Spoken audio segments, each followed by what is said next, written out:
Olá, professor. Oi, pessoal que está assistindo. Bem, meu nome é Débora Milena. Eu sou aluna de Biotecnologia pela Universidade Federal da Paraíba. Eu agora estou pagando a disciplina de Química Orgânica 2 e eu fiquei com o tema da videoaula de falar um pouco sobre reatividade de aldeídos e cetonas alfa-beta insaturados. Eu sou aluna do professor Luiz César Rodrigues e fiquem mais com a videoaula sobre o assunto selecionado. Olá a todos, oi professor Luiz, oi pessoas que estão assistindo. Meu nome é Débora, eu sou aluna de Biotecnologia pela Universidade Federal da Paraíba. Hoje eu vou falar um pouco sobre adição nucleofílica em sistemas alfa e beta insaturados e vou destrinchar um pouco sobre isso, falar um pouco sobre esse tema e espero que seja enriquecedor o conhecimento e que possa ficar um pouco de conhecimento para quem assistir essa videoaula. Bom, então dando continuidade, quando a gente olha para esse nome, né? Adição nucleofílica em sistemas alfa e beta insaturados. Você já pensa, meu Deus, o que é isso? Mas vamos lá. Primeiro, alfa e beta insaturados significa que, vamos fazer um exemplo. Imagina uma carbonila, aquele carbono lá, que ele tem uma ligação dupla com oxigênio, né? E o primeiro carbono vizinho a ele se chama alfa. E o segundo se chama beta. Quando nós dizemos insaturado, significa que existe uma ligação dupla entre esses dois vizinhos. No caso, existe uma ligação dupla entre esses dois carbonos que a gente acabou de falar, alfa e o beta. Então, o que torna essa molécula tão especial, né? É que a ligação dupla e a carbonila, elas estão conjugadas. Elas não são vizinhas comuns, sabe? Elas compartilham uma espécie de segredo. Ou melhor, elas compartilham elétrons. E é isso que cria o nosso grande dilema de hoje. Onde é que o nucleófilo vai atacar? Bom, antes de a gente continuar, vamos lembrar aquele conceito de ressonância, né? Que é para onde os elétrons estão sendo, como eu posso dizer, direcionados, puxados, digamos assim. E é aí que o oxigênio vira o centro das atenções, né? Porque ele é extremamente eletronegativo. Então, ele acaba puxando os elétrons todos para si, né? Então, vamos comigo, dar uma lembrada. Vamos lá, fazer esse esquema de cabeça.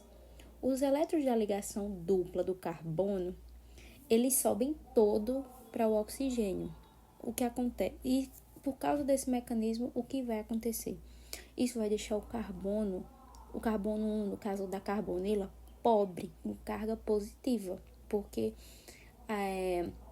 por causa da eletronegatividade do oxigênio, acabou indo ele todo justamente puxando esses elétrons que tinha no carbono para o oxigênio. Mas como a ligação dupla da alfa e beta está logo do lado, ela se move para ajudar esse carbono que ficou pobre, né? Então, o resultado final dessa deslocação de elétrons é que ficamos com 2 pontos de carga negativa no caso, fica com 2 pontos de carga positiva na molécula. Um no carbono da carbonila e outro lá na ponta, no carbono beta. É como se a molécula fosse um alvo com 2 centros. Se você for um nucleófilo, que adora carga positiva, você terá que escolher uma dessas 2 portas para entrar. Bom, como eu falei no slide anterior, vai acontecer que a molécula vai acabar criando 2 pontos de carga positiva, por causa da ressonância, que tem toda aquela atração dos elétrons. E com isso, por existir 2 pontos, também existe 2 caminhos, né, para cada ponto. Bom, o primeiro caminho que pode acontecer é a adição 1, 1, 2, que é ataque direto. Então, ela recebe esse nome porque o nucleófilo ataca o carbono 1 e o hidrogênio. E ou próton acaba indo para o oxigênio. Esse é o ataque que já conhecemos de aldeídos e acetonas simples.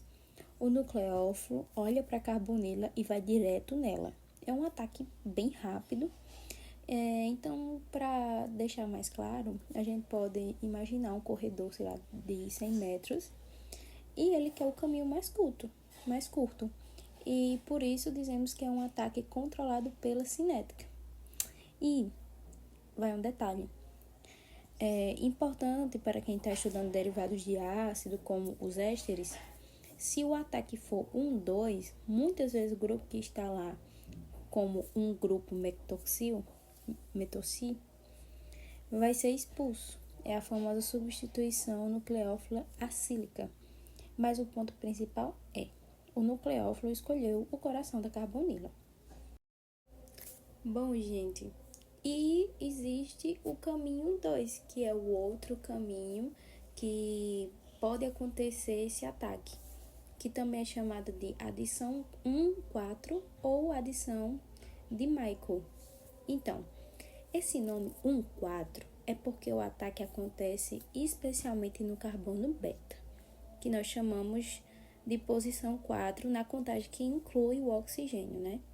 Mas por que um nucleófilo iria para lá, para o final da fila, atacar o carbono beta? A gente viu anteriormente que o carbono, o caminho 1, que é a adição 1 e 2, ela é mais direta. E o nucleófilo ele tem a tendência de atacar logo de cara. Tipo, a gente deu o exemplo lá de uma fila, sei lá, de 100 metros e o carbono, quer dizer, o nucleófilo ataca logo de cara. Ele não fica, como é que eu posso dizer, remanchando para atacar. Já nesse caso é diferente, no caminho 2. Na verdade, ele vai para o final da fila atacar o carbono beta. E a resposta é: por que ele faz isso? Simplesmente por estabilidade. Quando o nucleófilo ataca o carbono beta, a ligação dupla se move para o meio e o oxigênio ele fica negativo. Formamos o que chamamos de enolato. Então, o enolato, que é isso, né? O enolato, ele é como um porto seguro. Ele é muito estável por causa dessa ressonância. Depois, esse enolato se organiza, no caso ele tautomeriza, e a ligação dupla, que no caso é o carbono, com a ligação dupla no oxigênio, ela volta a existir. No final da história toda, a ligação dupla entre os carbonos, ele sumiu. E o nucleófilo ficou grudado no carbono beta e a carbonila saiu, tranquilinha. Ela acabou que ela se consolidou, se permaneceu, né? Então, nesse caminho, acaba sendo um caminho mais longo. Ele exige mais paciência para a molécula, por isso nós chamamos de controle termodinâmico. E o produto final, ele é mais robusto, no caso ele é mais estável do que na adição 1 e 2, que o nucleófilo ele ataca logo de cara e a molécula ela acaba ficando com muitos pontos ainda positivos. Tá, mas depois de todas essas informações fica na nossa cabeça. Mas e aí? O nucleófilo, ele vai escolher qual lado, né? Como eu vou saber qual lado o nucleófilo vai ficar? Qual é a característica do nucleófilo para ele escolher um determinado lado, né? O que é que vai atrair ele para um desses dois caminhos, né? Então, como eu falei, vai depender justamente dessa personalidade do nucleófilo. Então, a gente pode dividir ele em dois times. Vai existir o time dos fortes, que se chama nucleófilos duros. A característica deles é que eles são mais reativos, eles são impacientes e muito carregados. E eles não estão nem aí de querer saber de estabilidade futura. Eles querem alvos positivos para já, entendeu? Então, ele possivelmente vai atacar ele vai na adição 1, 2, que é uma adição, como eu já falei antes, ela é direta. Então, eles vão preferir esses locais para acabar atacando. Tipo, uns exemplos interessantes deles são os reagentes de Grignard. E, enfim, quando você possivelmente vê em algum lugar reagentes de Grignard e correlacionar com esse tema, então eles possivelmente vão preferir as adições 1, 2. Bom, mas e o outro time, né? Que seria, pode se chamar o time dos calmos ou nucleófilos macios, né? Eles vão ser maiores, eles vão ser menos carregados, e eles vão ser mais estratégicos, eles vão ficar mais ligados, sabe? Eles vão ser mais inteligentes nesse sentido. Então, eles preferem o carbono beta. Um exemplo bacana de reagentes para esse nucleófilo atacar serão os reagentes de Gilman, que tem cobre e também as aminas e o enolato de Michael, entendeu? Então, viu esse reagente com, no caso, viu esse nucleófilo macio com essas características, então, certeza ser a adição 4, né? Bom, para finalizar a nossa aula, né, fazendo uma pequena recapitulação aqui, o que a gente viu nessa aula. A primeira coisa foi que os sistemas alfa e beta insaturados, eles têm 2 pontos fracos devido à ressonância que acontece no carbono da carbonila e no carbono beta. Outro ponto que a gente viu na aula foi que a adição 1 e 2 ela é um ataque direto e ela é mais rápida, que é preferido por reagentes mais fortes, né? E a adição 1 e 4, ou adição Michael, é o ataque do carbono beta, que ele é preferido por reagentes mais suaves e que busca a estabilidade de um produto final. Bem, a gente também, um ponto interessante que eu quis trazer foi que essa seletividade, ela importa, né? Para a gente compreender a reatividade e a seletividade de aldeídos e cetonas, que eles servem para estar muito associado a muitas coisas na nossa vida, como, por exemplo, o desenvolvimento de fármacos.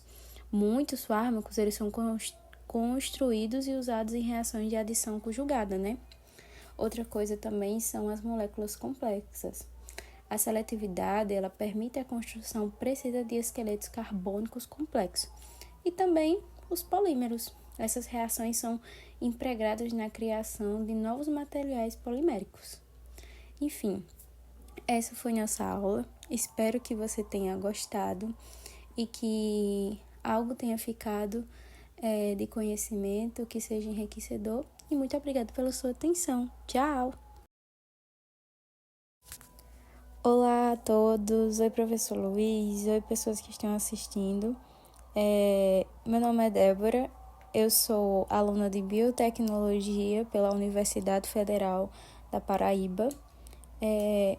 Hoje eu vou falar um pouco sobre adição nucleofílica em sistemas alfa e beta insaturados e vou destrinchar um pouco sobre isso, falar um pouco sobre esse tema e espero que seja enriquecedor o conhecimento e que possa ficar um pouco de conhecimento para quem assistir essa videoaula. Bom, então dando continuidade, quando a gente olha para esse nome, né, adição nucleofílica em sistemas alfa e beta insaturados, você já pensa, meu Deus, o que é isso? Mas vamos lá. Primeiro, alfa e beta insaturados significa que, vamos fazer um exemplo, imagina uma carbonila, aquele carbono lá, que ele tem uma ligação dupla com oxigênio, né? E o primeiro carbono vizinho a ele se chama alfa e o segundo se chama beta. Quando nós dizemos insaturado, significa que existe uma ligação dupla entre esses dois vizinhos. No caso, existe uma ligação dupla entre esses dois carbonos que a gente acabou de falar, alfa e o beta. Então, o que torna essa molécula tão especial, né?